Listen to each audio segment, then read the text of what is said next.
Welcome everybody to a fairly interesting day. So, on the meeting agenda, we talked about the fact that we're going to cover Loop Day, which is extremely important to the company and to me. We're definitely going to do that, but we would be remiss if we did not address the elephant in the room today. Not so much the elephant in the room, but unless, like I say this kind of jokingly, and I say it from a loving place, but unless you have been living under a rock today, um, you will know that today is pretty significant. Anybody take a look at the stock market in the last 10 minutes? Let me give you a refresh. The Nasdaq's down 1,000 points. The NYSE as a whole, the stock exchange as a whole, is down 765. The Dow Jones Industrial Average, the biggest slow down, Damian. The biggest compilation of blue chip companies on the market is down 1,679. We're done. So it's 6 o'clock in New York. So we're done. But I don't have the stats in my brain, but that has got to rank right up there with historically some of the biggest single day drops. I'm the smartest guy in the room. Don, do you happen to know where this ranks as far as single day drops? Do you have a handle on that? Not off the top of my head, but it's a pretty major one. It's huge. Yeah, it's up there close to 2008. Yeah, I mean it's big. It's really big. So, um, whether look, we're all affected. Okay, we're all affected. It just depends at what level you're affected. All right, and this is not good for anybody in any way, shape, or form. I don't want anything to be confused by what we talk about next. This is not a good thing. We would rather avoid this for everybody. You know, the things that you're going to start hearing people complaining about, it's all over social media. You know, this has happened every time this happens, there's a Great Depression. Look, I don't know if that's true or not. Okay. Social media is not a reliable news source. You've got people complaining about their 401ks and the hit to their pension sizes. That's absolutely true. I don't think anybody is immune from that. If you've got 401k, IRA, any kind of retirement plan or anything, do yourself a huge favor and don't look at it. Okay? Please don't look at it. Please avoid looking at it for probably 30 to 60 days. You don't want to see that. You don't need to see that because the reality is, unless you're Dawn, you're not getting ready to retire. Okay? You're not getting ready to retire. So sorry, Dawn, you know, but you're not getting ready to retire, so it doesn't even matter. Okay? It doesn't even matter. So just don't look at that crap. Don't look at it. I had to call Wells Fargo today and say, how do you turn it off? How do you turn it off so that when I log on to my online banking, I can't see it? Turn it off. I don't want to see it. Right? Um, so there's going to be a bit of fear going on around the marketplace, and there's going to be a bit of probably naturally like a moment of pause around the marketplace in general, and people are going to be a little bit wigged out. All right, that's all totally normal. Okay, that's all totally normal. Uh, the one thing that we don't know is, or a couple of things we don't know is how long does it take to quote unquote recover from this hit, right? And what are the impacts as far as the biggest kind of news blip out there, which is, what happens to consumer prices? What happens to consumer prices based on the fact that it appears that the tariffs will indeed be implemented at a pretty broad level, and the fact that there's this lack of consumer confidence now and lack of market confidence. What happens to prices and how does that affect all of us? We don't know. Okay, nobody knows. All right. So, the panicky type people are going to say, well, everything's going to cost 35% more. There's going to be massive inflation, and we're all going to be poor. I mean, that's possible. Okay. The equally unrealistic folks that say, well, no, I mean, all of these countries would just have to absorb that cost as a cost of doing business and they're not going to raise prices. That's not going to happen either. Okay. So I mean, the cost of buying things will almost certainly go up, but whether or not it goes up at a rate or a pace that is, impossible to keep up with, we don't know that. That's just, and nobody knows that. Warren Buffett doesn't even know that. Okay, he's a smart guy, right? It'll probably be some little mix of both, right? A little mix of both. So why am I talking about all this crap? Here's why I'm talking about all this crap. Generally speaking, who's got access to their email right now? Raise your hand if you got access to your email. Look in your inbox and see if you see an email from Keith uh, that says "Stay ready" or something like that in the subject line. Did you guys all get that? Okay. When we're done with the meeting, I need to stop. Before you do anything else, I want you to read that email. Okay. And it's going to reinforce what I'm going to tell you right now. You'll remember, I put these videos on YouTube and nobody watches them but you guys, but I put one on that I talked about like probably 6 weeks ago. And the title of the video is "What Happens If the Economy Goes to Crap" or something like that, right? That one got watched like 100 times, meaning, and I know you guys didn't watch it 100 times. That means that the general public liked that headline so much that they decided to watch it at some point in time for some amount of time. They probably clicked on it and they're like, "This guy's an idiot," and moved on. But one of the things that I said in that video was that severe economic circumstances, as ugly as they are, market circumstances that look like this are good for what? Does anybody remember? Rates. Rates. Okay. Rates. All right. When the world thought we were all going to die from a pandemic that was going to kill off the planet, what happened to the rate? We all know. I mean, Don, the smartest guy in the world and the industry leader in mortgage, has got like a 0.27% 30-year fixed mortgage on his house. Okay. Just kidding, Don. Sorry. I haven't seen you in a while. I got to bug you a little bit. Yeah.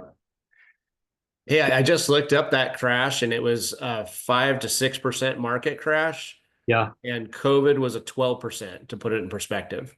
Gotcha. And I'm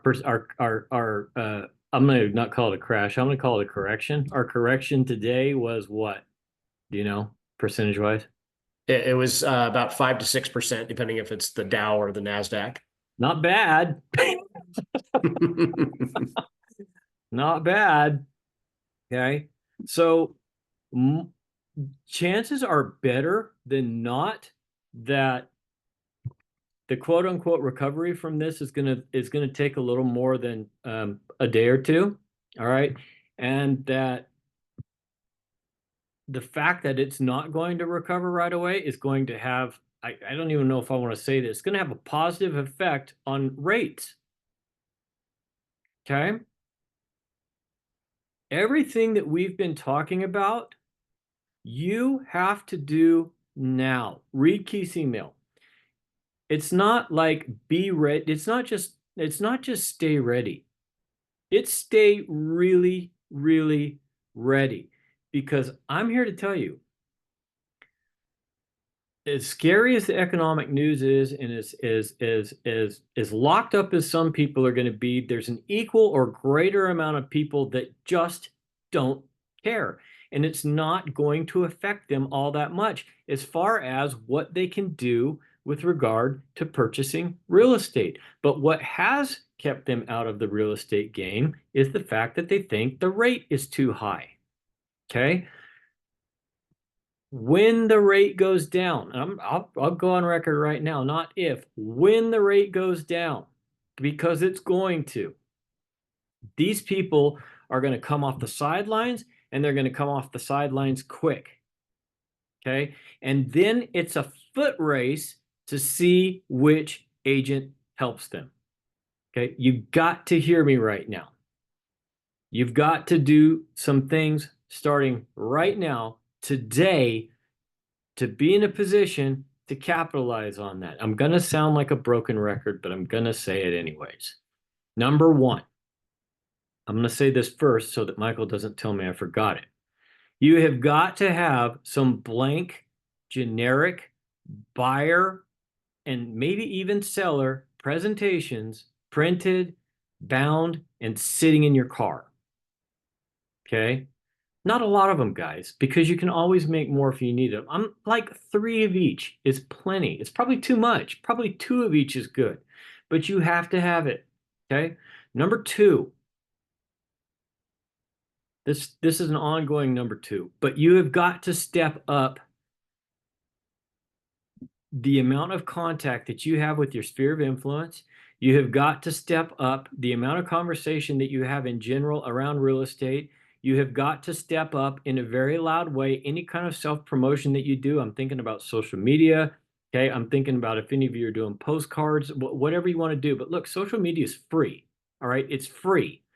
You've got to step that up and you've got to start screaming loud. Start focusing on the MLS issue. Start focusing on the fact that rates are in a good place issue. Start focusing on the amount of available inventory issue. Pick an issue and start screaming loud and often, every single day. You've got to do that. You've got to get up earlier and you've got to be ready to leave the house.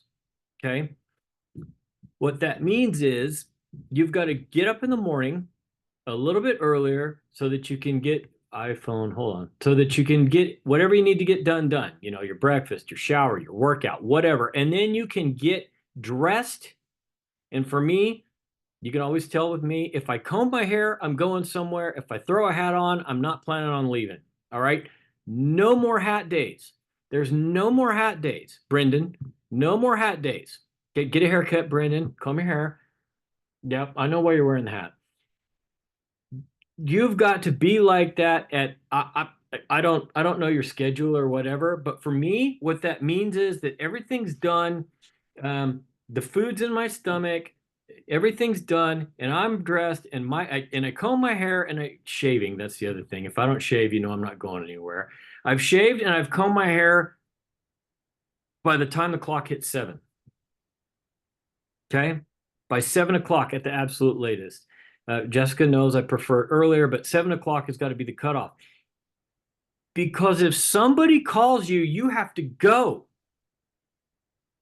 Okay? You have to go.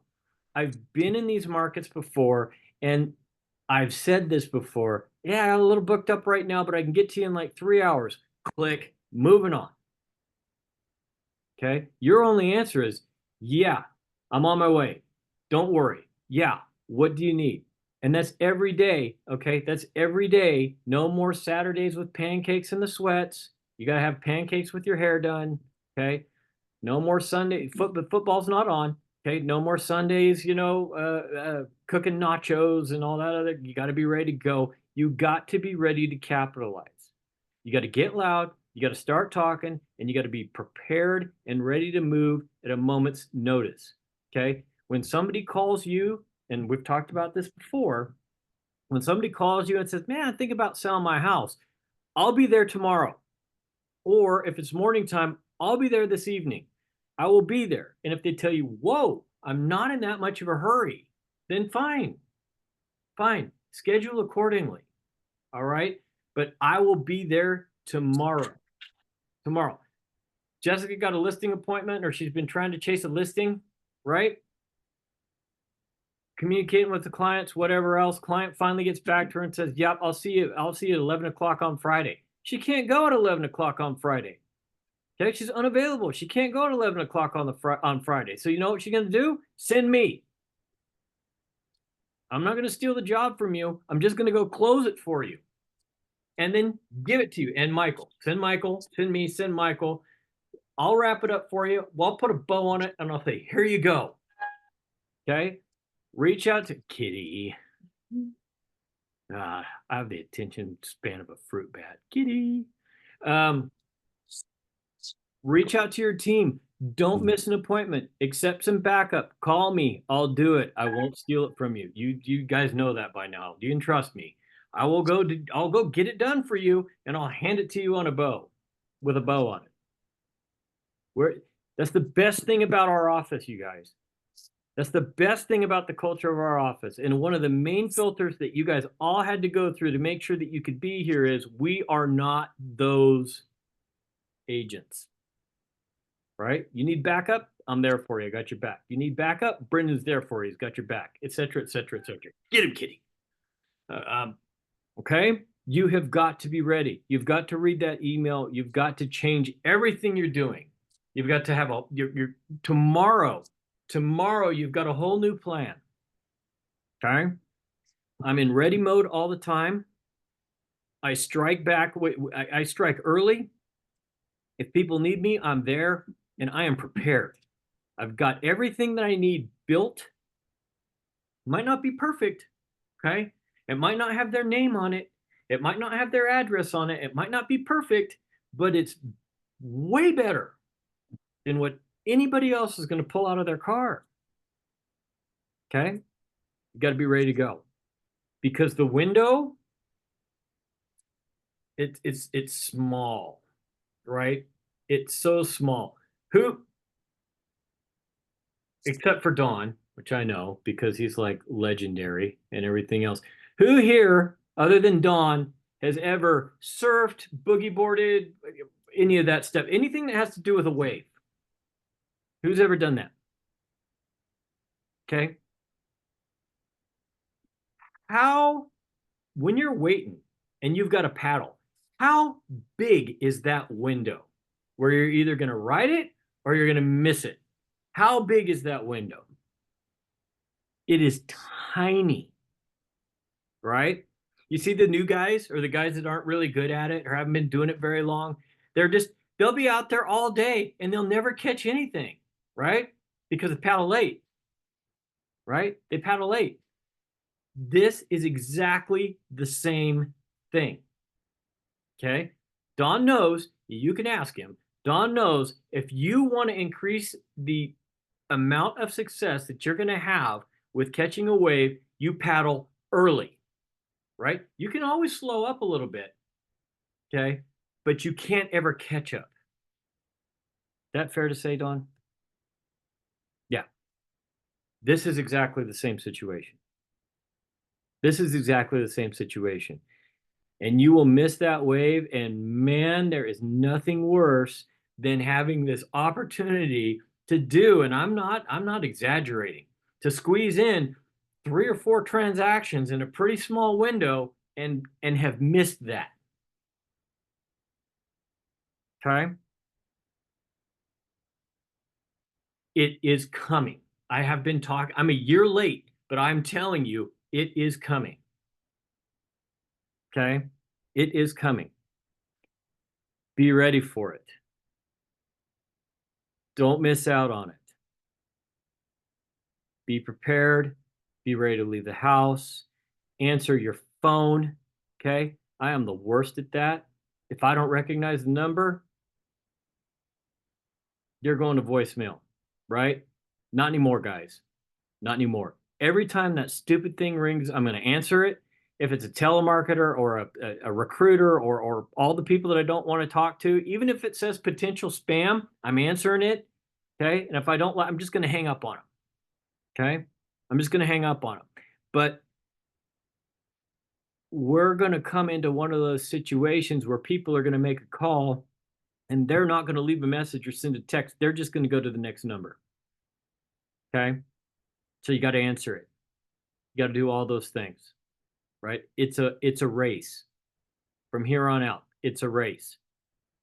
Okay. Questions, comments, before we get into loop day, any previous experience that might be applicable. Anybody thinks I'm out of my mind and wrong, I'm open to having that conversation. Brendan, go. First off, I just wanted to say that I do have a hair appointment tomorrow. So FYI.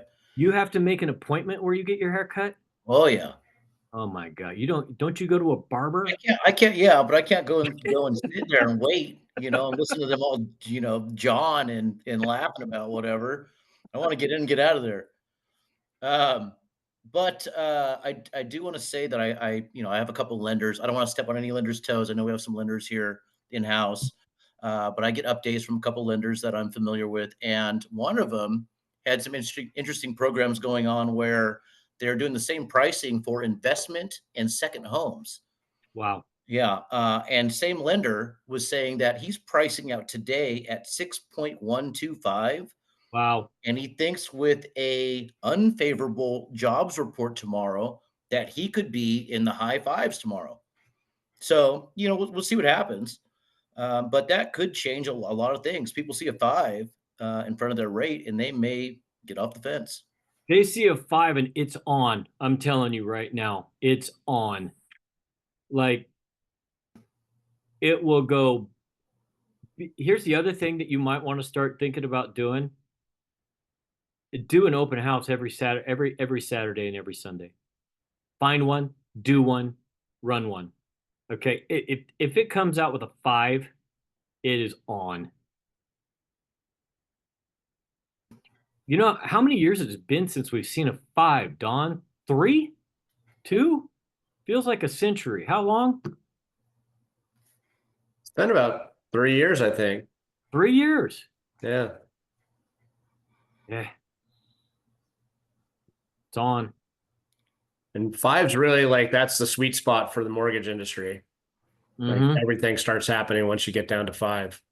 Yeah. Yeah. Guys, you got to be ready to rock and roll. I mean, you got to be ready to rock and roll.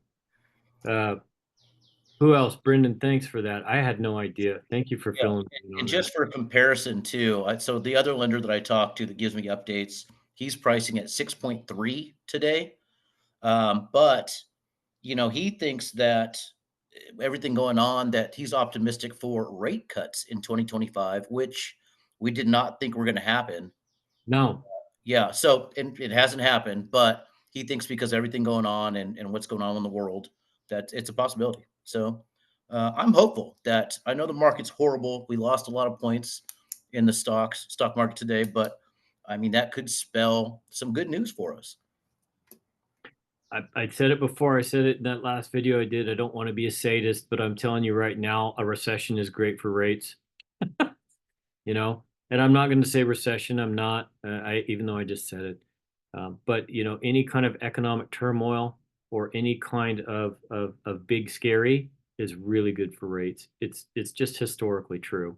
Okay, uh, doesn't make me smart. It just I know what happens, and it's getting ready to happen. I mean, people are freaked out.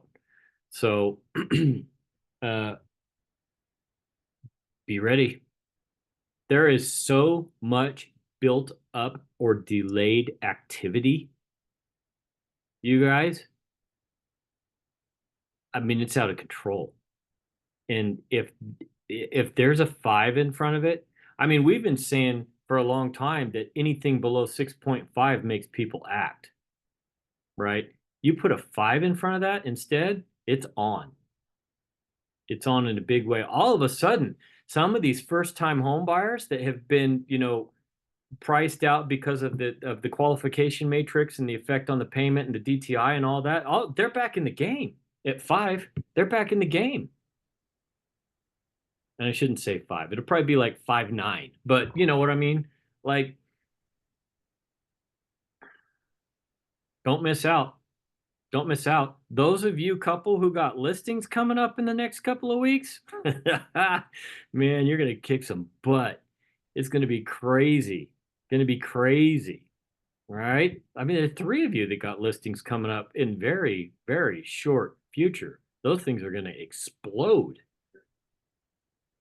Who's got the listings coming up? You got Dawn, you got you, and you got Brianna. Brianna's got that one on Placer Hill she's processing. So yeah, there's stuff going on. Okay. Anything else on that before we jump into Luke Day? I'm sorry for the tangent, but it was important. Okay.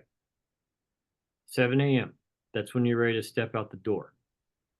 Fully ready to rock and roll. Okay. Social media. Be bold. All right. Let them see your face. Okay. Let them identify you as a person rather than a picture or something like that. Let them see you. Okay. Nothing else? All right, let's shift gears. Luke Day. Luke Day is June 15th every year.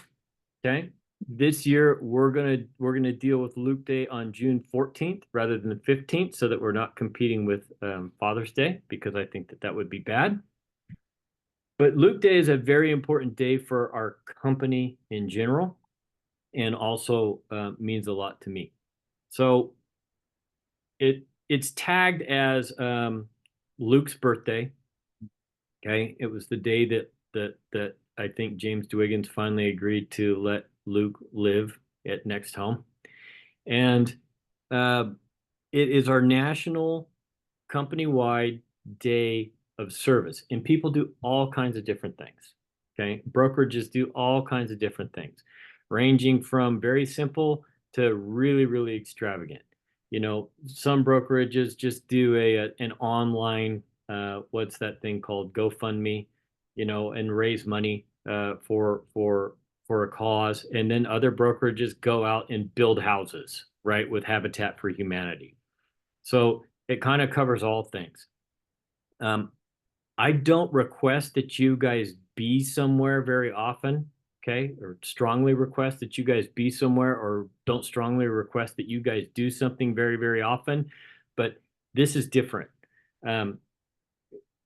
There's a lot of planning going into our Luke Day event.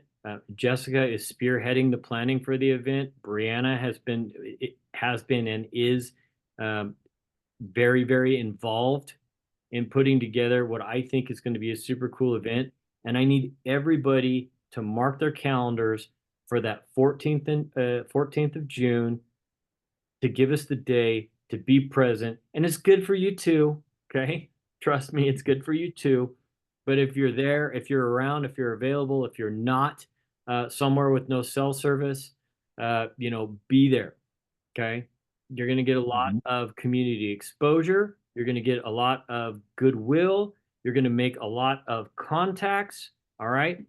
All in an environment where we are doing what is really important to us, and that is giving back to the community. So the event, the vision for the event that is kind of taking form right now is that we will be set up in Old Town Auburn, in a very prominent place, with an easy up and a table and a bunch of prizes. And I'm hearing like photo booth. Okay.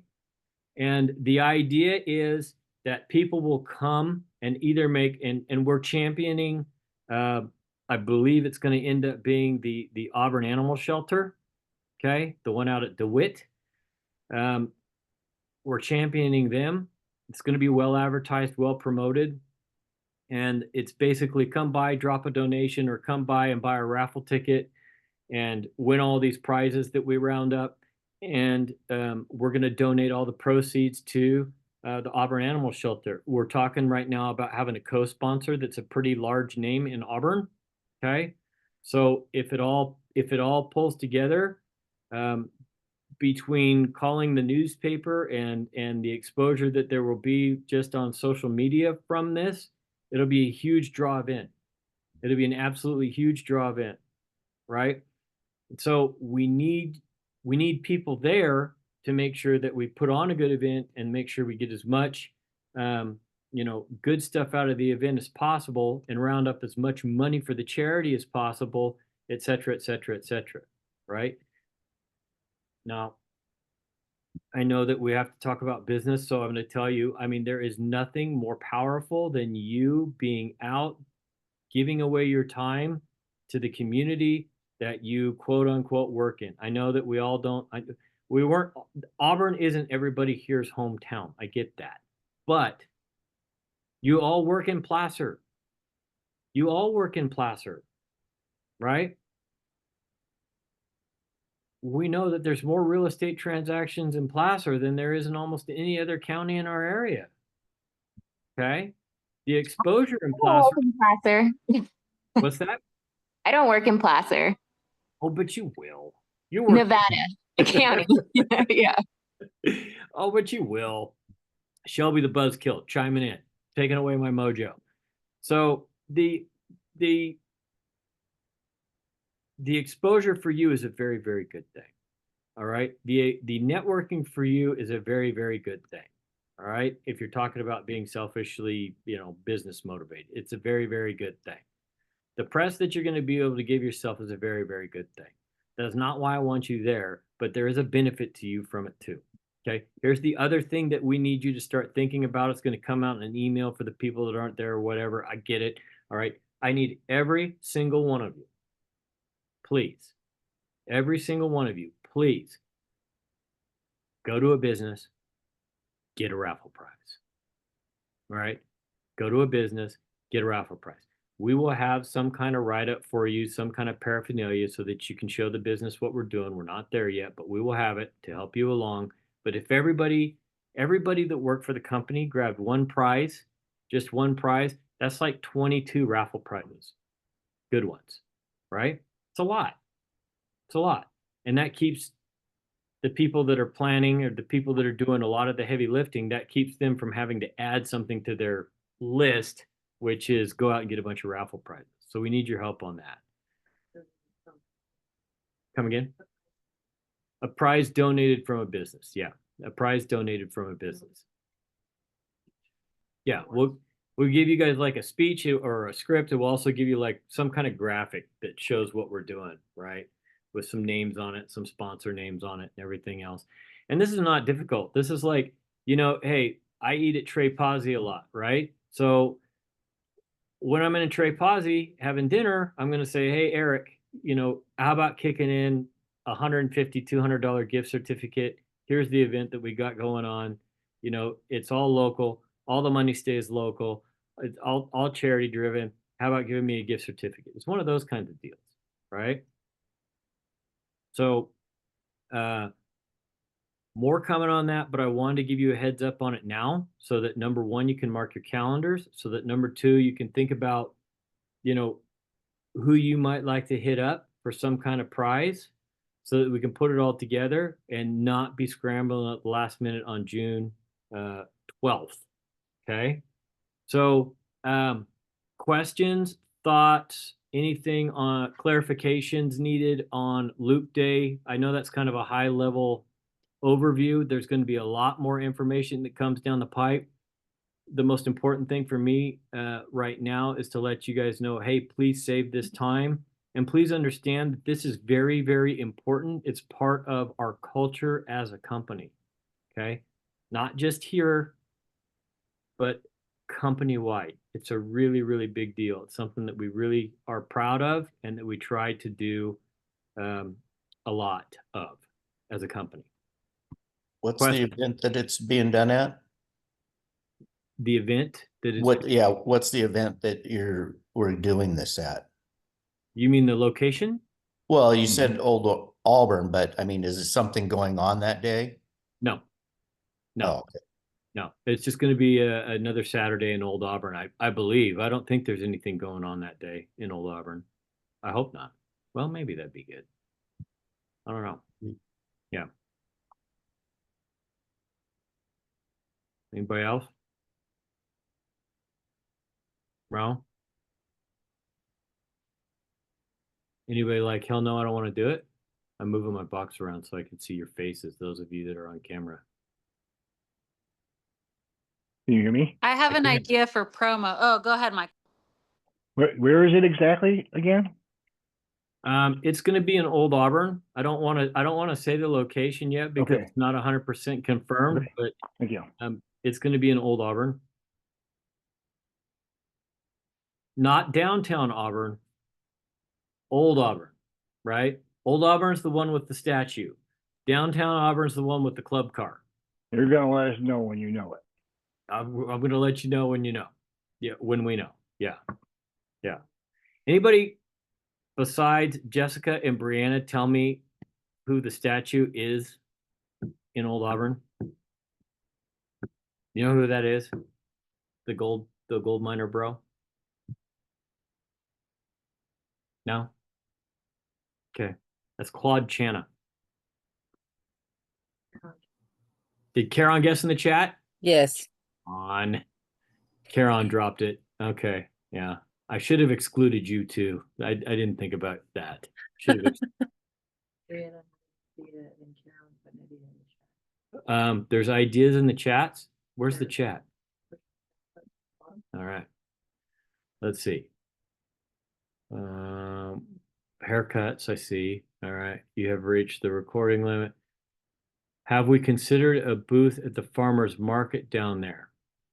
No, we did not. That has not been part of our consideration. That could be a solid backup thought if the first thought doesn't work out, which we don't have an answer on yet. Where was there another idea in the chat you said?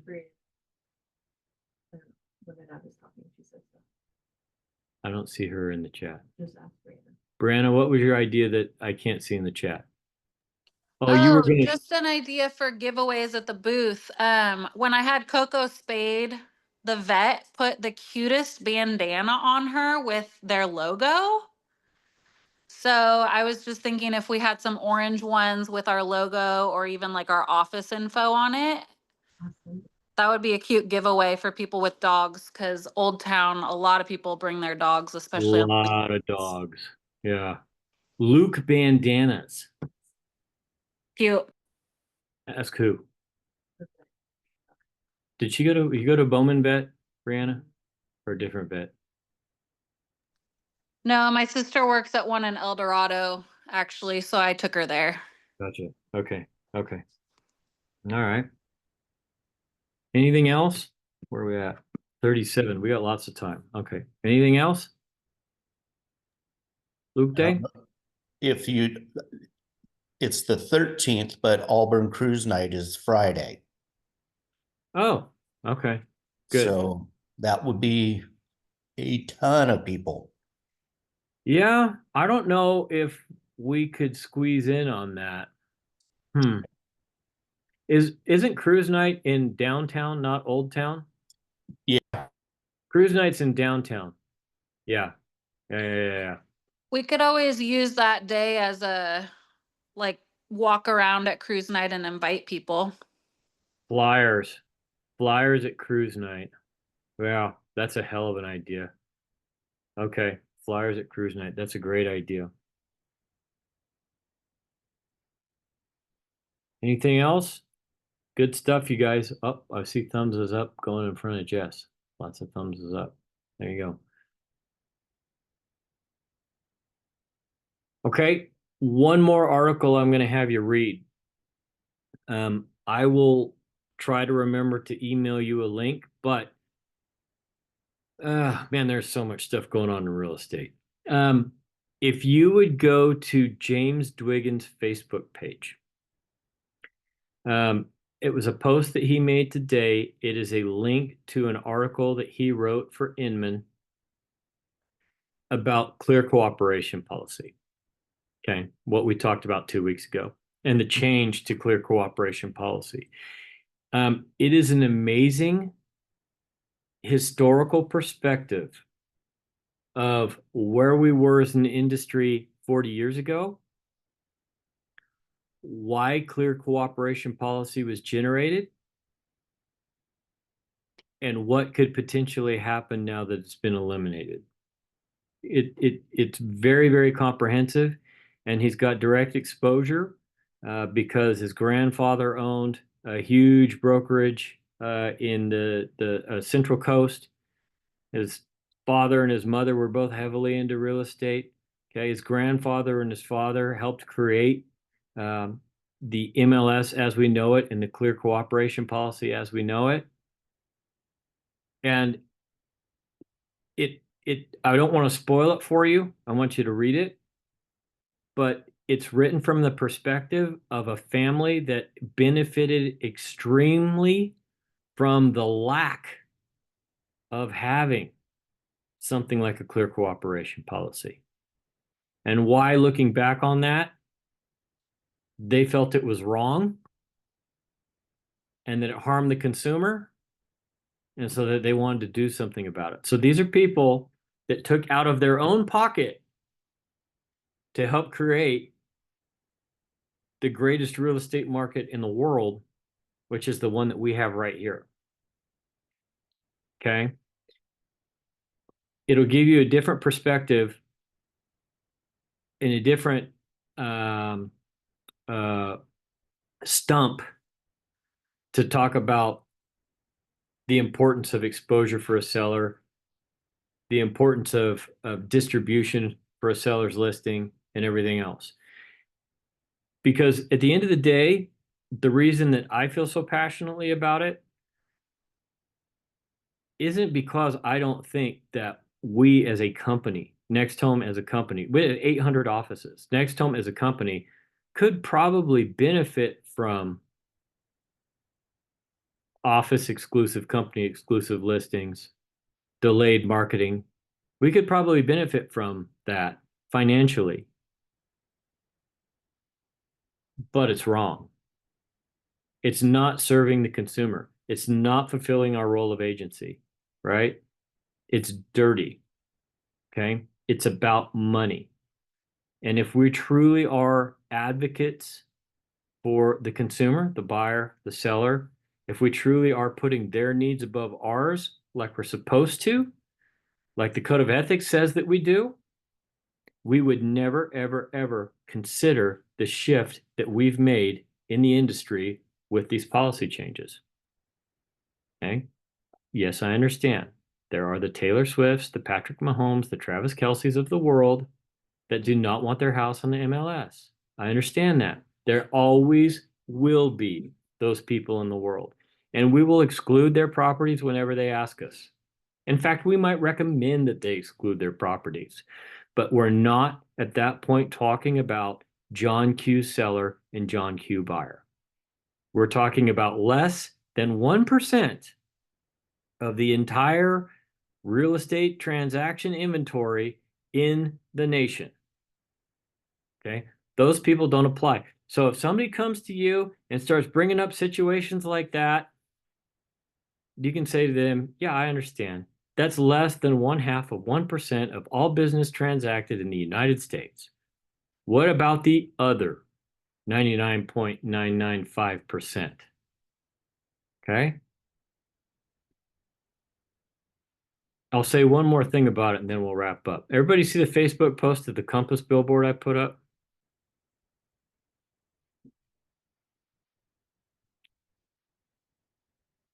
How can any agent look a seller in the face and tell them this is good for you? This is going to help you. I don't know. I mean, I don't know.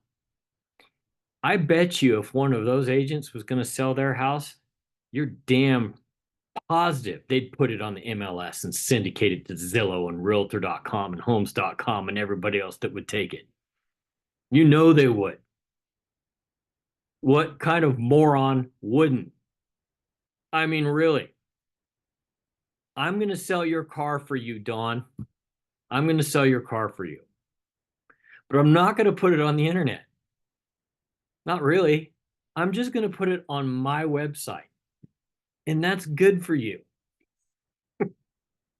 That's going to help you. I have a question. Go. So I made my video a few days ago about that. I think it was Friday. Yep. And I got a lot of hate. I bet you did. Which is good. I mean, any attention is good attention, right? But they were saying there's a difference between MLS and IDX. Well, yeah, I understand that. But if it's on MLS, it's automatically syndicated, right? No. Great Okay, question. so what, can you explain that? Yes. I'll explain it in MetroList terms, okay? Because that's the only MLS I know. So you're going to put it on MLS and you enter it into MLS and you're entering your listing, and down at the very, very bottom, there's 3 questions.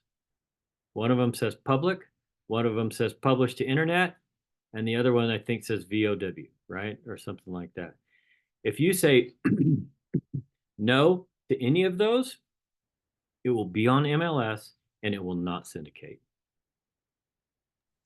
Okay, I guess I've never noticed that in all the listings I've input in MLS. Yep, because you would never say no. Yeah.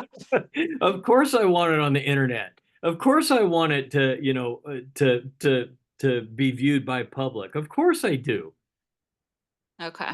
But MetroList, and even before this change took place, MetroList had the option to exclude it from public marketing and IDX. It's just that nobody did it. Nobody did it. Okay. Yeah. Because the main comments I got were like, there's a difference between MLS and IDX. I'm like, well, yeah, keep commenting though. Mm-hmm. There is a difference. You're right. There absolutely is a difference. So, when somebody says something to you like, yeah, we're going to list it privately in-house, but we're going to put it on the MLS, big deal. Like, if you turn those things off, if you toggle those off so that you can have a DAML listing, delayed marketing exclusive listing, DMEL, DAML, okay?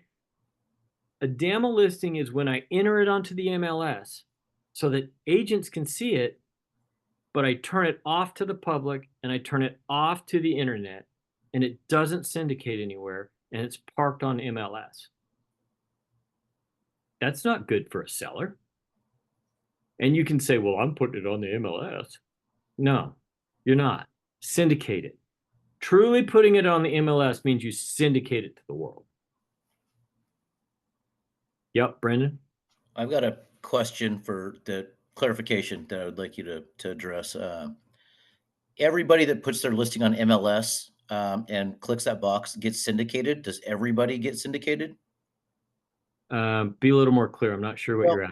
I was under the impression that in NextHome was a brokerage that we had a little bit farther outreach. We did. Right. And so there are some brokerages that do not get syndicated. Is that correct?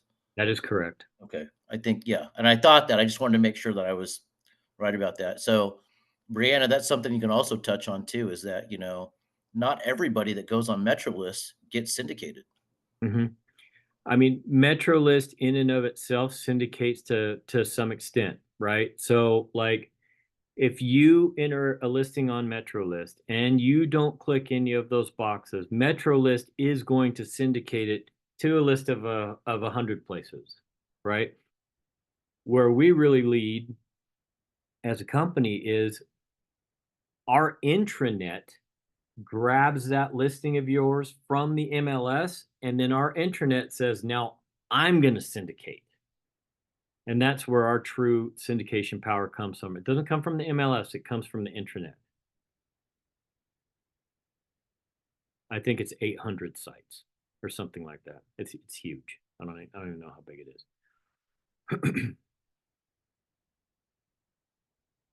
Now, so you got a lot of homework today, guys. I'm sorry about that. You got to mark your calendars for Loop Day. You got to start thinking about that. You got to potentially, some of you may already be doing this, but you got to potentially change your routine so that you're ready to go. You're going to have to spend a little bit of money and make some books. Okay. Bind them up, be ready. You're going to have to spend a little money and do that. Okay. And you've got to dig in and become a little bit more of an expert on what's going on in the industry with regard to, CCP and DAML and office exclusive, and be able to talk intelligently and articulately about that and about the dangers of that to a seller. Okay. And you gotta be able to do all of that just like that. Just like that. And you got to be proactive about it, right? Listing presentation tomorrow. Okay. Going to be doing a listing presentation tomorrow. It's going to be the first time that I've hit this talking point. Like, hey, look, you've got a lot of choices, but you need to understand that whether you use us or not,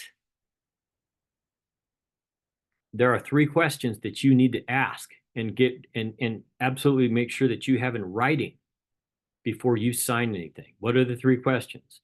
Question number 1, is my house going to be on MLS and fully syndicated to all the portals, all the websites everywhere in the world that the MLS will put it on day number 1? Number 2, can you give me a list of where you're going to syndicate my listing in addition to where the MLS syndicates it on day number 1. And number 3, this one's mine. I'm not shoving it down your throat. Get yourself a guarantee in writing that your property will be exempt from dual agency. Whoever your listing agent is will not work with a buyer that wants to purchase your home. They will only represent you. That's my new part of my new pitch.